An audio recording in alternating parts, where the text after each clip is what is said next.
وہ چاروں اسکول کے لڑکے تھے جن کی پولیس کو تلاش تھی۔ پولیس والوں کی عقل حیران تھی کہ اسکول کے یہ لڑکے ایسے جرائم میں ملوث ہو سکتے ہیں۔ ان لڑکوں کا کوئی باقاعدہ گروہ تو نہیں تھا، نہ ہی کوئی ان کا کوئی کرمنل ریکارڈ تھا۔ یہ لڑکے پولیس کی نظر میں اس وقت آئے جب انہوں نے ایک بہت بڑے کرمنل کو جیل عدالت لے جانے والی وین پر حملہ کیا۔ اس مشہور ڈاکو کو پولیس نے انتھک محنت کے بعد گرفتار کیا تھا۔ پولیس وین اس ڈاکو کو جیل سے عدالت لے کر جانے کے لیے نکلی ہی تھی کہ 2 موٹر سائیکلوں پر 4 لڑکوں نے اس پر فائرنگ کی کہ پہلے ہی حملے میں پولیس وین کا ڈرائیور اور ایک انسپکٹر مارا گیا۔ پولیس کو جب تک ہوش آتا اور وہ جوابی فائر کرتے، وہ لڑکے وین سے ڈاکو کو چھڑا کر لے جانے میں کامیاب ہو چکے تھے۔ بھاگتے ہوئے ان لڑکوں اور ڈاکو پر ایک سپاہی نے ایک برسٹ مارا، لیکن وہ 5 افراد وہاں سے باغ نکلنے میں کامیاب ہو گئے۔ سپاہی کے فائر سے مجرم زخمی ہوا۔ پولیس کی ٹیم جب وہاں پہنچی تو وہاں کافی خون جمع ہوا تھا، لیکن اس سے بھی کچھ معلوم نہ ہو سکا۔ پولیس نے اپنی تحقیقات جاری رکھی۔ اب ان کی توجہ سرکاری اور پرائیویٹ اسپتالوں پر تھی۔ انہیں امید تھی کہ زخمی ہونے والے کو کہیں نہ کہیں سے علاج کے لیے جانا پڑے گا۔ اگر ایسا ہوا تو ایک شخص کے ہاتھ آنے کے بعد وہ ان 4 لڑکوں تک بھی پہنچ سکتے ہیں، لیکن جب کسی اسپتال سے کوئی اطلاع نہیں ملی تو پولیس نے مختلف انداز سے تحقیقات شروع کر دی۔ اب ان کی توجہ ان موٹر سائیکلوں پر تھی جن پر سوار ہو کر ان لڑکوں نے یہ واردات کی تھی، اور کسی نہ کسی CCTV میں وہ موٹر سائیکلیں آ گئی ہوں گی، بلکہ کچھ CCTV کی ریکارڈنگ میں ان کی نمبر پلیٹ بھی واضح طور پر آ گئی تھی۔ واردات ایسی نہیں تھی کہ پولیس والے اس پر خاموش ہو جاتے۔ میڈیا کے ساتھ افسران کا دباؤ الگ تھا۔ ہر روز ان کی طلبی افسران کے سامنے پیش ہوتی اور بری بھلی سننی پڑتی۔ ان کے پاس تنزیہ سوالوں اور فکروں کا کوئی جواب نہ ہوتا۔ 7 دن اسی طرح گزر گئے اور تفتیش کی گاڑی آگے نہ بڑھ سکی۔ دونوں موٹر سائیکلیں یا تو چوری ہو گئی تھی یا کہیں سے چھینی گئی تھی۔ تفتیش کی گاڑی صرف اتنی آگے بڑھی تھی کہ چھینی گئی موٹر سائیکل کے مالک نے بیان دیا تھا کہ وہ اپنی موٹر سائیکل پر اپنی گرل فرینڈ کے ساتھ سیوی ہو گیا کہ وہاں ایک کار پر سے 2 لڑکے اتر کر آئے، پہلے اسے زدوکوب کیا، پھر اس کی گرل فرینڈ کو تھپڑ مارے اور موٹر سائیکل چھین کر فرار ہو گئے۔ پولیس والوں کو محسوس ہوا کہ یہاں سے تفتیش آگے بڑھ سکتی تھی، لیکن نتیجہ یہاں بھی صفر رہا۔ موٹر سائیکل کے مالک اور اس کی گرل فرینڈ کے بیانات میں اس قدر تضاد تھے کہ پولیس مایوس ہو گئی۔ اس طرح وہ دونوں اسی بات پر اڑے ہوئے تھے کہ ان کے بارے میں ان کے گھر والوں سے کچھ نہ کہا جائے۔ پولیس کے پاس اب صرف ایک ہی راستہ تھا کہ وہ خاموش ہو رہے۔ ادھر میڈیا ہر روز ایک نئے انداز سے وہی پرانی سٹوری چلاتا۔ آج 9 دن ہو گئے، قاتلوں کے بارے میں کچھ معلوم نہ ہو سکا۔ کبھی میڈیا پر آتا کہ شہید انسپکٹر کی بیوہ اور اس کے بچے اتنے دن گزرنے کے باوجود قاتلوں کے گرفتار نہ ہونے پر اعلیٰ افسران کو درخواستیں دے رہے ہیں، لیکن کچھ بھی حاصل نہیں ہو پا رہا۔ اب پولیس نے ایک نئے زاویے سے اس کیس کی تفتیش شروع کر دی تھی۔ وہ ڈاکو جسے لڑکے پولیس سے چھڑا کر لے گئے تھے وہ ایک عادی مجرم تھا۔ اغوا برائے تاوان سے لے کر 10 پولیس والوں کے قتل کی FIR موجود تھی، اور پولیس کا خیال تھا کہ یہ عادی مجرم ہے اور زیادہ عرصہ جرم سے دور نہیں رہ سکتا۔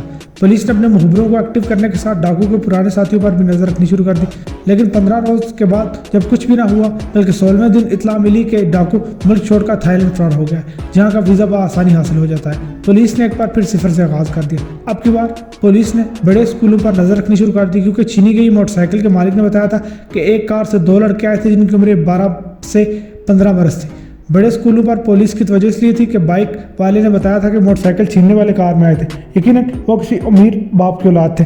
اس دوران جب پولیس ان اسکولوں پر نظر رکھے ہوئے تھی 2 لڑکے ان کی نظروں میں آ گئے۔ یہ دونوں منشیات کے عادی تھے اور نشہ کرتے تھے، وہ بھی آئس کا جو ایک مہنگا ترین نشہ سمجھا جاتا ہے۔ ان کا ذریعہ آمدنی کچھ بھی نہیں تھا۔ ان کے والدین امیر لوگ تھے۔ فیروز کے والد ایک بڑے کنٹریکٹر تھے جبکہ مقصود کے والد ایک بڑے سرکاری افسر تھے۔ مزید تفتیش سے معلوم ہوا کہ ان دونوں لڑکوں کے والدین اپنے کاموں میں اس حد تک مصروف رہتے ہیں کہ انہیں اپنے بچوں پر توجہ دینے کی فرصت ہی نہیں ملتی، جس کا نتیجہ یہ نکلا کہ بچے نشے کے عادی ہونے کے ساتھ ساتھ جرائم میں بھی ملوث ہوتے چلے گئے۔